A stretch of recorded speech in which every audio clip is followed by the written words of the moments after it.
Hey guys, Moose here. Welcome back to another episode of Stonehearth in our Rayya's Children playthrough. And today's is pretty interesting because it is pertinent to what we are doing. On this date, which is March 9th of 2016, 1 year ago today, Radiant Games was acquired by Riot Games. Or sorry, Radiant Entertainment.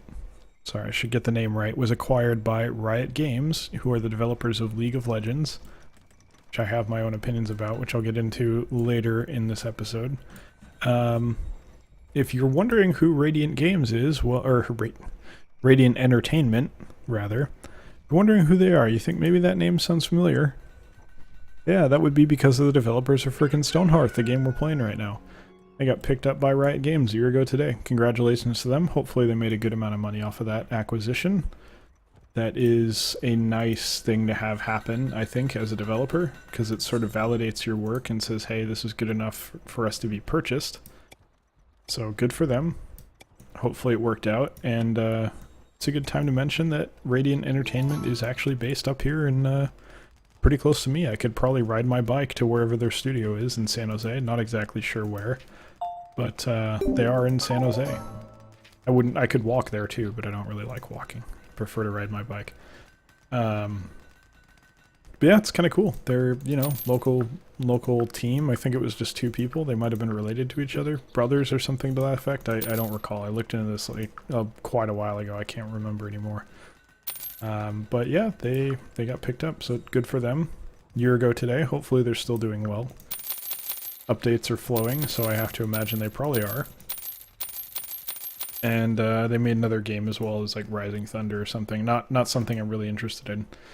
But it was kind of funny because the article I was reading on it to do a little research ahead of time characterized Stonehearth as a survival game, which is fucking bullshit. That's not a survival game. This is a town management builder kind of thing. But, you know, whatever. Is that Polygon, I think, did that article? Yeah, it was Polygon. But, they're not the best. I mean, honestly, none of the games journalists are that good. Because the ones that maybe know what they're talking about are also the ones I'd probably think are getting paid to say what they're saying, which I'm not really thrilled about. It's kind of a shitty situation. But that's life. Anyway, that's what you get when it's down to review copies.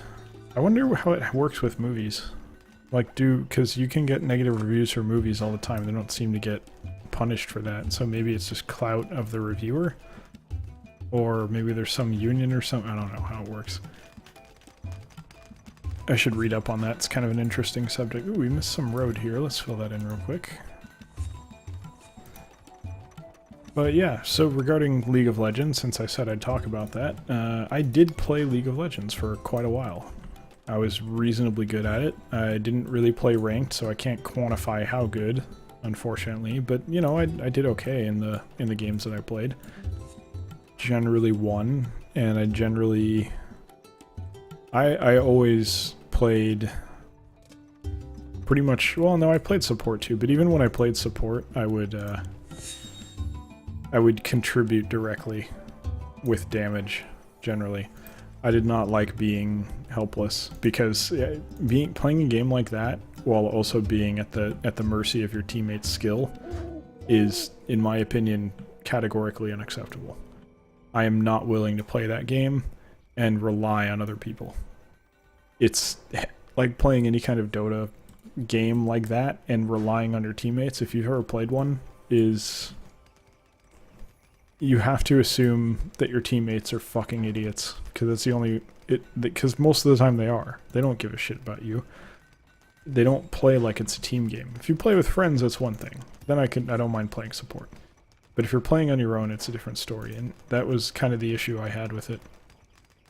And it also kind of made me rage a lot, and that was sort of why I stopped playing, because it wasn't healthy. I didn't feel good playing it. I enjoyed winning, but not as much as I hated losing, and it just had a negative impact on my life, so I stopped playing it. And the other thing was I got into a lot of arguments about this, because people say, oh, well, they're not, what do you care, they're not mandatory, it's not blah blah blah. Fine. I'm sorry, but League of Legends skins are overpriced. They're absolutely $20 for a fucking skin is retarded. Actually, excuse me for using that word. It's ridiculous, is what I meant to say. It's fucking stupid. Apology, I really shouldn't have used that word. That was wrong. So I apologize for that. But it is completely moronic that there are skins that cost $20. And you know what? Yeah, fine. It's a luxury thing. It doesn't impact gameplay. But that doesn't mean it's not overpriced. I also got yelled at. There was a game, Spiral Knights. This is a similar thing that I remember because I'm petty and I hate people on the internet. But another game, I remember I said something that really people were very bothered by. I didn't understand this. They came to the defense of the developer and were like, no, it's free to play. It's totally free to play. The way the game worked was you needed to expend energy to do anything, to play the game basically. Anything outside of town, so any fight to go into, any dungeon, whatever, you had to expend energy. And you got 100 energy per day. But in order to... that would get you through like the first couple floors of something, but then to get to the end of it, you'd have to have more than 100. And the only way to have more than 100 at any given time is to buy energy that requires real money. Now, you could trade with other players to get it, and that's how I did it. I never paid a penny for it, so I didn't pay anything to play it. So, they would say in their marketing that the game is free to play. I said, no, it's not. And the reason why I said that is because if I'm required to have energy that someone paid real money for at some point, even if I'm not the one who paid real money for it, my time in the game has merely been paid for by someone else. But it's still been paid for, which at that point means no, it's not free to play. Because money is changing hands in favor of the developer in order for the majority of the game to be played. Full stop. There's nothing else to it. That's not free to play. That's not at all free to play. In fact, that's the literal opposite of free to play. It's pay to play. Which is fine, but don't market it as free to play. That's lying. And I honestly, you know, I don't know how that would play out in court, but I'd kind of like to see just for... it'd be interesting to see how the judge would fall on that. It's not free to play to me at all, in any way. Because you are literally paying to play. So anyway, that bothered me, and like almost everyone who replied to that comment was like, oh, you're so fucking stupid, you're wrong, it's totally free to play, I didn't pay any money to play. It's just no concept of the reality that money was changing hands whether they paid it or not in order for them to play the game. And it frustrated me very deeply. Other than that, League of Legends, back to the point, was okay. Like, I kind of enjoyed it as a game. I went back once or twice to kind of play it again a little bit, but ultimately, I can't really say that I'm that much of a fan. It was interesting, but only from the perspective of it was the first Dota-style game that I played, or the first MOBA that I played.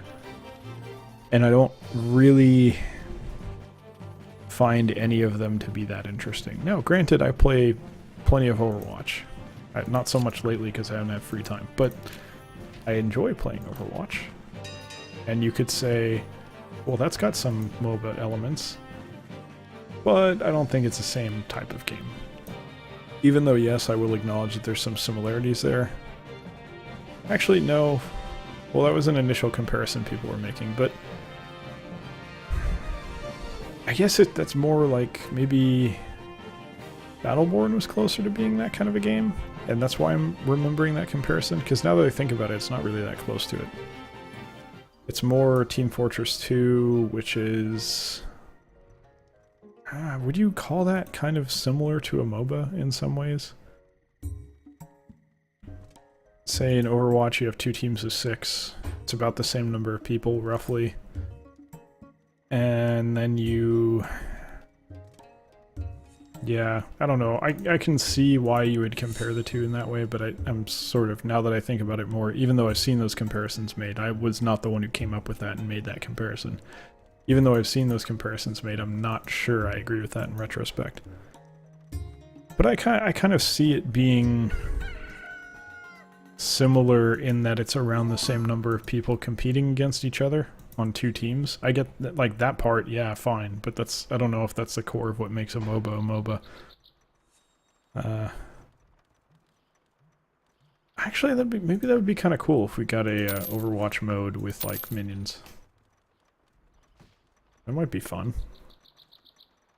Not sure we need any more Overwatch. The problem with modes, and I think developers are kind of, because there's so many options to play, only like 1 or 2 games at a time can have multiple modes that are actually played. And Overwatch is one of those. Don't get me wrong. Overwatch is absolutely one of the games that has a player base to support fragmenting it by having additional game modes. But that still doesn't necessarily mean that they would want to do that. But then they did capture the cock. Oh, I'm sorry, I meant capture the flag. Actually, that was funny. We had a company meeting a while back where someone was like, oh, it's the Year of the Rooster, and this means ball. And I was like, I was rolling my eyes through the whole thing because it was such a meaningless bullshit. Like, yeah, we're going to energize our workforce by talking about how it's Chinese New Year, Year of the Rooster, and blah, blah, blah. These are the things that are associated with the Year of the Rooster, and we're going to do better because... No, it's all horseshit, but it is kind of funny. I was laughing about it internally then, too. And yeah, it's juvenile, but come on, it's Year of the Cock. It's funny. You gotta laugh a little. Have a little fun in your life, otherwise it's boring. Anyway, yeah. And maybe that if you play League of Legends, I'll talk a little bit about my time in League. I enjoyed Teemo a lot.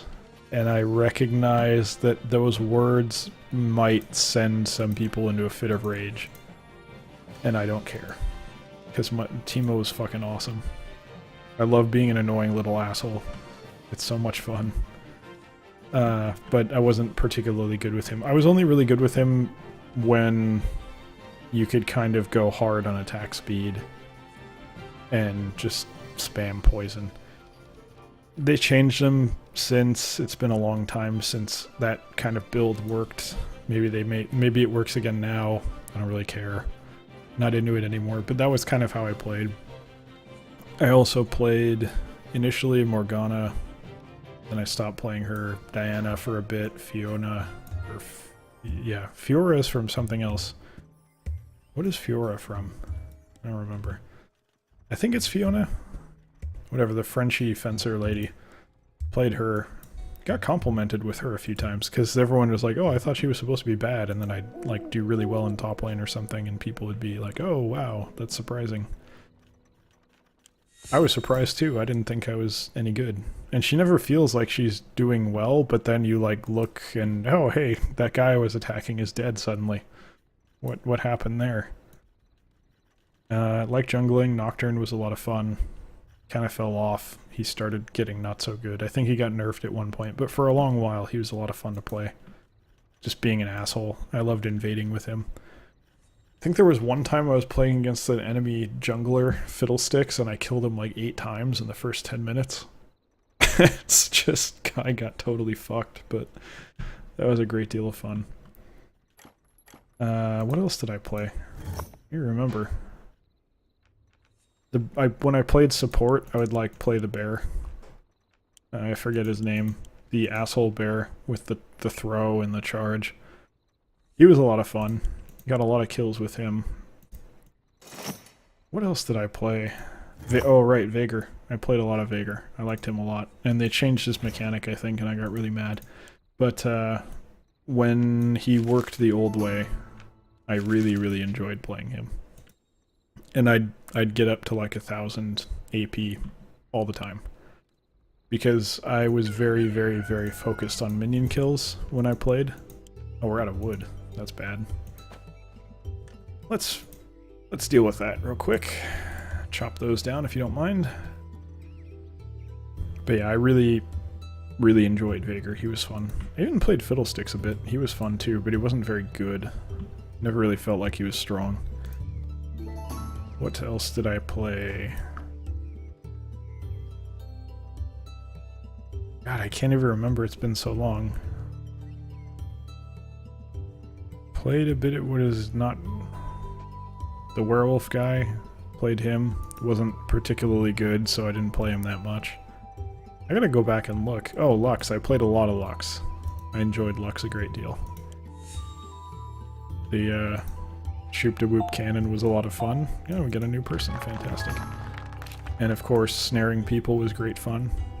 Played a lot. I basically transitioned from Morgana to Lux, which was fun, because they play kind of similarly. Always enjoyed the skill shots. Those were fun. God, there were a lot of other characters I played, but I can't remember any of them. And that was the only MOBA I ever really played. And I never got into Dota back in the day, or with Dota 2. It was never really my thing. I recognize that it's probably a better game than League of Legends. I don't have a problem with that. I'm not particularly fond of League of Legends, so I'm not bothered by that. I know a lot of people make that argument, say League is for kids and then Dota is for real players. That's fine.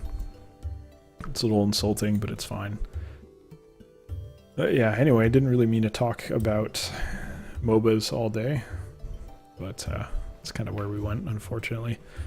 But yeah, Radiant Entertainment got acquired by Riot Games on this date last year, which again is always nice to see. I know sometimes that's a bad thing with a indie studio getting picked up by a larger developer, but I don't have any reason to believe that Riot is particularly abusive when it comes to companies that it's acquired. I mean, this isn't EA that we're talking about that like takes every new developer out behind the shed after a couple of years and brutally murders them.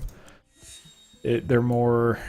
I mean, this is their first acquisition, I think, so we'll see what happens, but it seems fine. I mean, Stonehearth is proceeding reasonably well, so I see no reason to be concerned at this point.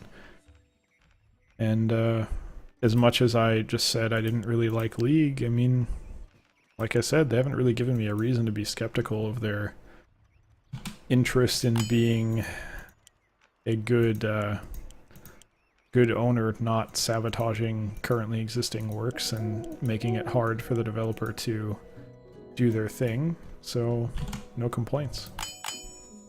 Seems to be working just fine.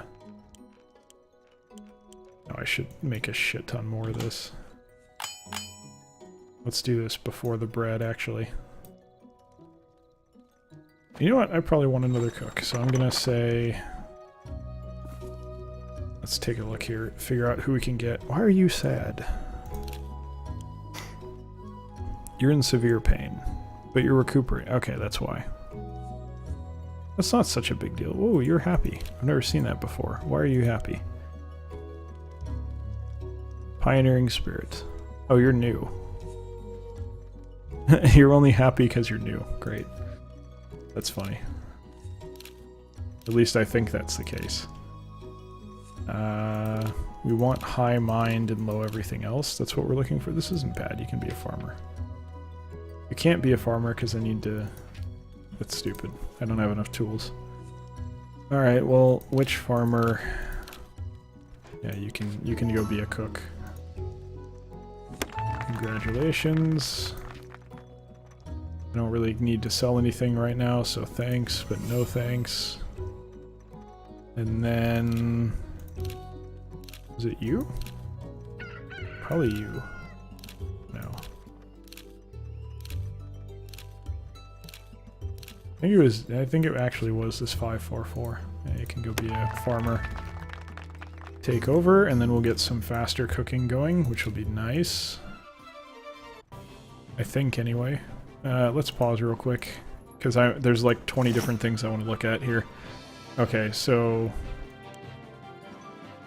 Cook level 2. How do I level up? Okay, you need this. Make like 50 of that. There you go. Give her something to do. Alright, now we'll speed up, send everyone in, and then the goblins should come into our town, which will trigger our military to go out and kick their ass. Lovely. No one got hurt, it seems. I mean, well, people got hurt, but no one's, like, incapacitated, which is a big deal. Don't have to rescue anyone, which is always nice. Now, I should probably target the healers. I did not realize that this was that wave. I should have, though, because it's incredibly obvious when this is a healer wave. Kill the other one. And he's dead. Alright, now we just murdered him. Take out the alert mode. And that is going to do it for today's episode. So thank you very much for watching. I hope you've enjoyed it, and I hope you'll join us for the next one as well. Take care.